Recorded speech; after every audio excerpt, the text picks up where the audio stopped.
You would not be able to keep up. Not in a gym, not on a trail, not carrying what they carried, walking what they walked, or doing the work they did from the moment they could walk until the day they died. And the truly uncomfortable part? They were not athletes. They were not trained. They were not doing anything extraordinary. They were just living.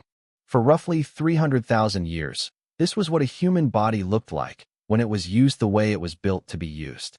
And the gap between that body and yours is not genetic. It is not evolutionary.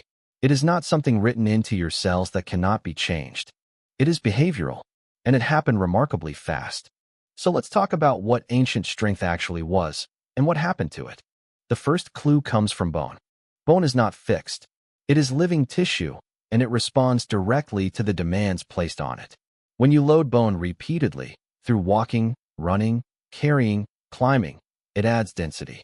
It thickens at the cortex, which is the hard outer shell. It reinforces where force passes through it most. This process is called bone modeling, and it is one of the most direct records we have of how physically active a person's life actually was. Christopher Ruff, a biomechanics researcher at Johns Hopkins University who has spent decades analyzing ancient human skeletal remains, has shown that the limb bones of prehistoric hunter-gatherers are dramatically denser and more robust than the bones of people living sedentary modern lives. Not by a small margin. The cortical thickness, the wall of bone around the hollow center of a limb bone, in some prehistoric specimens rivals the skeletal structure of elite modern athletes.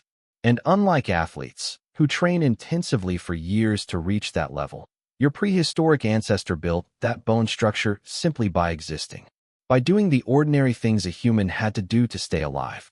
Timothy Ryan at Penn State and Jay Stock at Cambridge have published research confirming that this pattern holds across multiple ancient human populations on multiple continents. The femur, the large bone in your thigh, tells the story most clearly.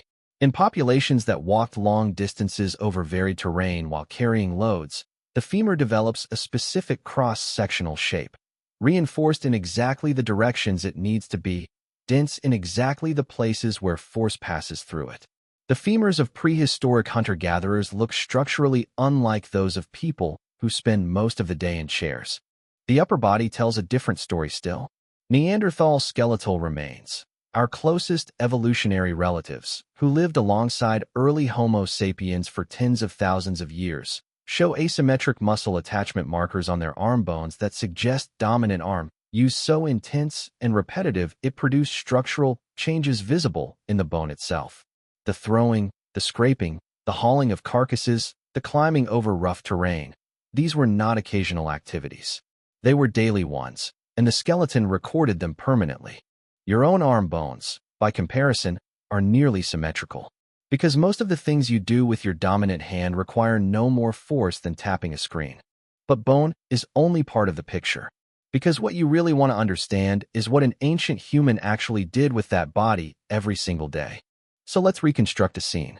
It is roughly 50,000 years ago. You are a woman in a hunter-gatherer band in what is now southern Africa. You are in your early 30s, and you have been walking since before sunrise. The group needs to move camp, a decision made at dawn because the water near the current site is running low. You carry a child on your hip. You carry a bundle of tools, dried food, and sleeping materials on your back.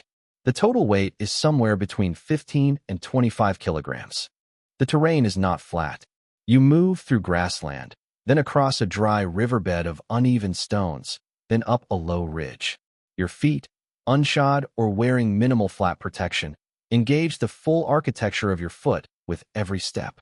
Your course stabilizes the load you carry without you thinking about it. Your hips flex and extend through their full range of motion. You have been doing this your entire life, and your body has been building itself in response to these demands since you took your first steps. There is no warm-up. There is no cool-down. There is only the day. Daniel Lieberman, an evolutionary biologist at Harvard who has studied human locomotion across cultures and time, has argued that the human body was not designed for the gym. It was not optimized for lifting heavy objects off a floor and setting them back down again. It was optimized for persistent mechanical loading, for doing moderate physical work over very long durations, every single day, without rest days, without periodization, without stopping. His research on running shows that humans evolved a suite of anatomical features, the Achilles tendon, the arched foot, the nuchal ligament that stabilizes the head during movement, the extraordinary ability to sweat and dissipate heat that allow them to cover extraordinary distances at moderate pace. In a 2004 paper in Nature co-authored with Dennis Bramble, Lieberman argued that endurance running was a core feature of early human evolution, used in persistence hunting, the practice of chasing prey at moderate speed over hours or even days until the animal collapses from heat exhaustion. Not power, not speed, endurance, the capacity to simply keep going long after everything else had stopped. That is what ancient strength was, not a one-repetition maximum, not a vertical jump. It was the ability to be physically competent, lifting, walking, carrying, climbing, squatting, throwing, every day from childhood to old age, without deconditioning, because life never gave you the option to stop. There was no chair. That fact alone changes everything. When you never sit in a chair, you squat. You kneel. You transition constantly between positions that the human body was built to move through. The muscles of the hips, the glutes, the core, the stabilizers of the spine, all remain active and engaged because the body is never fully offloaded into a piece of furniture designed to do that work for it. Richard Lee, studying the Juhoansi people of the Kalahari in the 1960s and 1970s, documented that adults in the group walked between 10 and 20 kilometers on most days. Not as exercise, as life. The movement was the means to everything: food, water, firewood, connection. There was no category called working out because physical effort was simply what existing required. What you ate mattered too.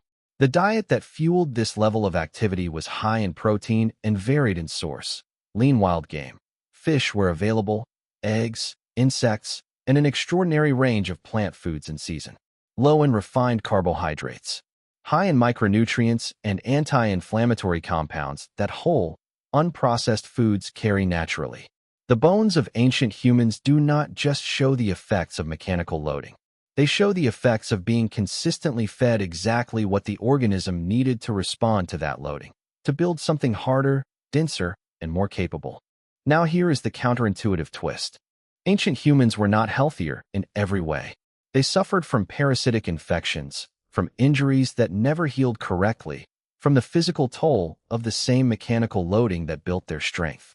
Osteoarthritis appears in prehistoric skeletal remains with striking frequency, particularly in the joints that took the most repeated stress. A 45-year-old hunter-gatherer's knees might tell a very different story than their femur. Strength was not comfort. It was function, a body built by necessity, not by choice. But here is what matters. The biology that made that body possible is still your biology. The mechanisms of bone modeling are still active in your skeleton right now. The slow twitch muscle fibers that made persistence hunting possible are still in your legs. The connective tissue that can adapt to load and develop real tensile strength is still in your tendons and joints. Nothing has been deleted from the system. Nothing has been lost from the design. What has changed is what we ask our bodies to do. The average modern adult in a developed country sits for more than 9 hours a day. The bones respond to that by not modeling, by thinning, by losing density in the cortical wall that roughs prehistoric specimens built so thick. The muscles respond to that by atrophying at a rate of roughly 3 to 8% per decade in sedentary adults after the age of 30. The body was built to be used. When it is not used, it quietly begins to dismantle what it no longer needs. Your ancestor's body was not special. It was just used. Every day, from childhood, without pause, without a structured rest week, without a chair. The physical capacity that feels extraordinary now was ordinary then, not because they were different, but because the conditions of their lives made it unavoidable. You would not be able to keep up with them. Not because they were given something you were not, but because what they asked of their bodies every single day would be almost unrecognizable to the way most of us live now.